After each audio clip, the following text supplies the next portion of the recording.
yakin di awal tahun kita sangat optimis kita akan tumbuh lebih baik ya di tahun dibanding tahun 2019. Jadi kita punya proyeksi kita tumbuh bisa di atas 10%, paling tidak 10%. Tapi di saat pandemi kemarin kita memang mengalami tekanan. Laporan dari anggota kita yang ada di daerah Jawa Barat, DKI dan Banten dan juga di Sumatera ya, melaporkan penurunan itu terjadi sangat signifikan. Karena di kemasan-kemasan yang kecil, Mas, seperti cups ataupun botol yang kecil, itu penurunannya mencapai 40%. Nah, kenapa begini? Bisa dipahami kenapa, karena seperti cups ataupun botol itu kan dikonsumsi di luar rumah biasanya. Jadi dikonsumsi di restoran, di kafe, di warung, di sekolah, di kantor dan sebagainya itu ya. Intinya out of home activities.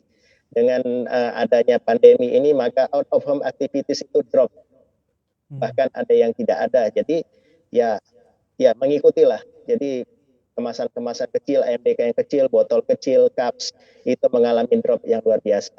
Baik, dari sisi produksi juga kita ingin tahu ini Pak Rahmat, semasa masuk kemudian di sepanjang pandemi ini, utilitas pabrik ini seperti apa sih sehingga akhirnya akan berpengaruh berkontribusi ke produktivitas yang dimiliki oleh pabrik-pabrik air minum dalam kemasan? Ya, makasih Mas. Jadi yang memproduksi semua portofolio produk AMDK yaitu dari cup sampai dengan galon itu biasanya adalah perusahaan-perusahaan besar ya. Perusahaan besar dan menengah lah paling tidak. Sementara jumlah populasi perusahaan AMDK ini kan sekitar 700 sampai 900 seluruh Indonesia dan komunitas yang ukurannya menengah kecil itu sangat besar di atas 90%. Jadi mereka ini tidak memproduksi galon. Jadi mereka yang sangat menderita di dalam periode COVID ini ya. Kenapa? Karena mereka menggantungkan sepenuhnya pendapatan itu dari kemasan-kemasan kecil, cups, botol, dan sejenisnya itu. Nah, kalau secara nasional, AMDK ini portofolio terbesarnya adalah kalau dari volume adalah galon ya. Yang jug besar itu secara volume dia mencapai 70%. Kontribusinya.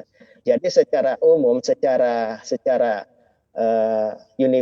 universal gitu, volume produksi AMDK nasional mengalami penurunan, tapi tidak sedrastis penurunan yang dialami oleh kemasan kecil itu.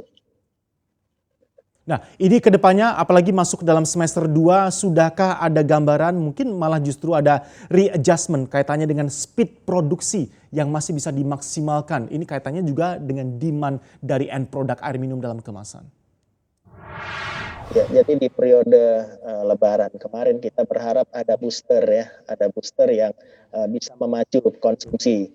Tapi memang tidak sebesar yang bisa kita harapkan karena kita paham juga meskipun Lebaran kondisinya, tapi tetap saja kita kan tidak bisa mengharapkan adanya kegiatan out of home ya, kegiatan di luar rumah, mengkonsumsi di luar rumah, dan juga kegiatan gathering gitu ya, berkumpulnya orang-orang itu tidak bisa kita harapkan. Jadi sebagian besar ya tetap sumbangan penjualan NMDK itu dari kemasan galon ya, ataupun botol yang besar. Jadi karena itu semua yang dikonsumsi di dalam rumah.